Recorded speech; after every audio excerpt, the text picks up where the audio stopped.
Hello. Hi everyone.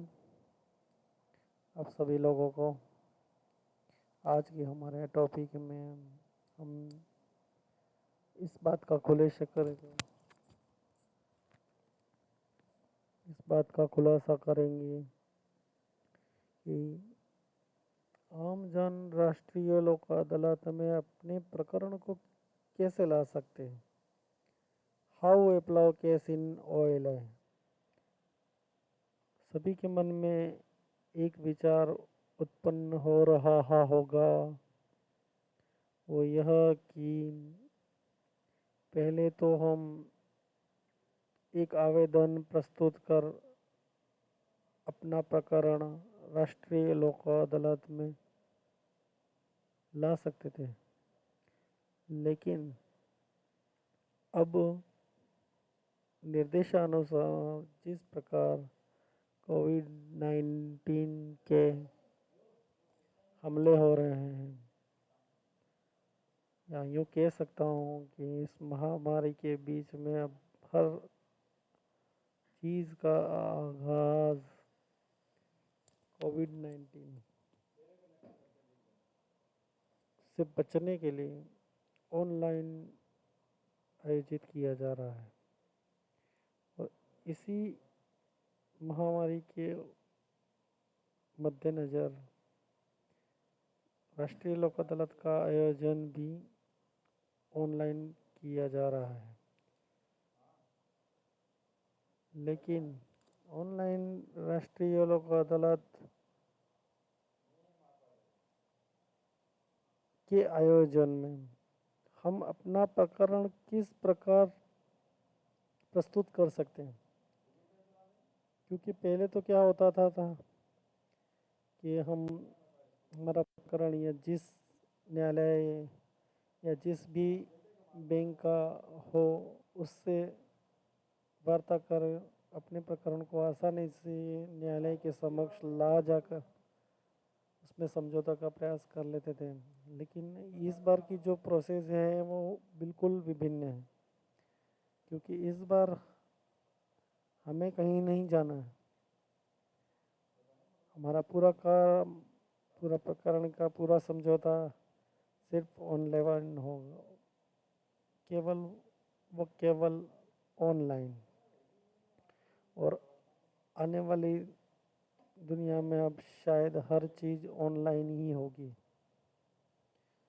तो आज के हम हमारे टॉपिक में देखते हैं कि आम जन मतलब एक आम आदमी राष्ट्रीय लोक अदालत में अपने प्रकरण को किस प्रकार ला सकता है, कैसे ला सकते हैं।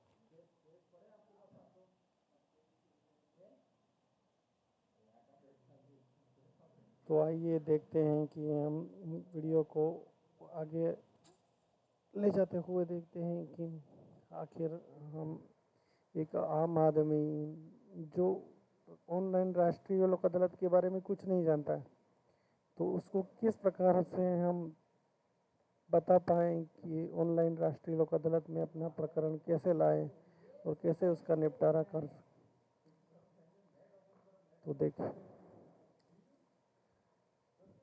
सबसे पहले हमें इस बात की भी जानकारी होनी ज़रूरी है कि एनपीए क्या है। कि क्या है एनपीए।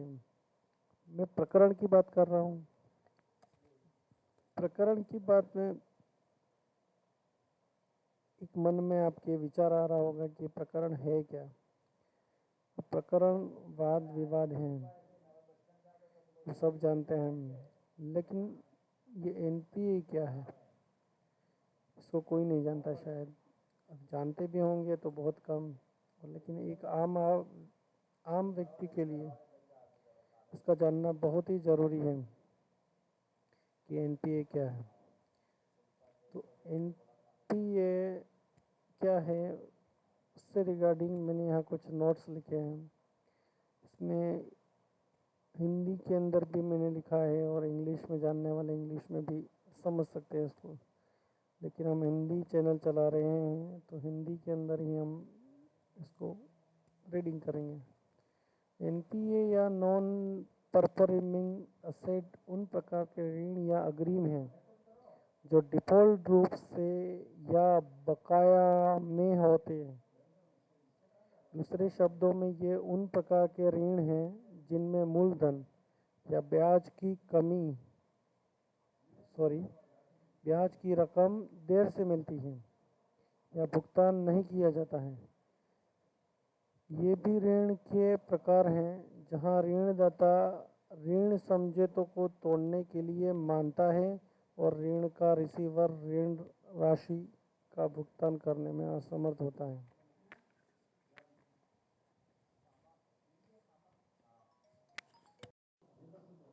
इसके लिए आपको एक आसान शब्दों में बताता हूँ कि एनपीए क्या है। एनपीए नॉन परफॉर्मिंग असेट्स है, इसका फुल फॉर्म है नॉन परफॉर्मिंग असेट्स। जब आप किसी बैंक से लोन लेते हैं और लोन की किस्तें जो होती हैं उसे आप महीने दर महीने चुकाते रहते हैं, फिर आपके कोई समस्या उत्पन्न होती है, वो कुछ भी हो सकती है। ऐसी स्थिति में उस समस्या के रहते आप अपनी किस्तों का भुगतान करना रह जाता है। भुगतान करना रहने की स्थिति में आपकी नॉन परफॉर्मिंग एसेट्स बनना शुरू हो जाती है, जो एक डिफ़ॉल्टर के रूप में होती है। धीरे धीरे ये बकाया में तब्दील हो जाती है। बकाया इतना हो जाता है कि फिर आप उसे भरना चाहें तो भी नहीं भर पाते हैं। और ऐसी स्थिति में बैंक आपसे ब्याज के रूप में राशि ज़्यादा ऐंठता है, क्योंकि आप लोन की राशि समय पर नहीं चुकाओगे तो ऐसी स्थिति में वो ब्याज जुड़ता रहेगा और मूलधन पर जो कि आपका ज़्यादा होगा उस पर वो उसी दर की अनुसार ब्याज की राशि जोड़कर आपका मूलधन प्लस ब्याज इतना हो जाएगा है कि आप चुका नहीं पाओगे।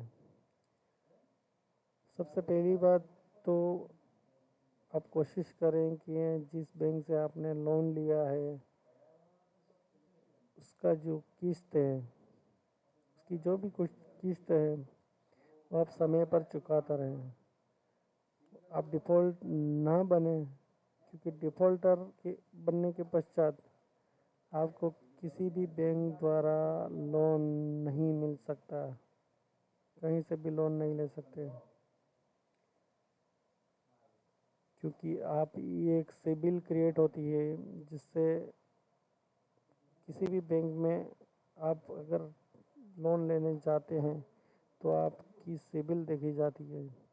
यदि सिबिल आपकी सही हो या आपने पहले भी कहीं लोन लिए हैं और उनको सही तरीके से निपटाया है और उसकी किस्त बराबर टाइम पर आपने जमा की है, तो आपको उस सिबिल में दिखा देगा।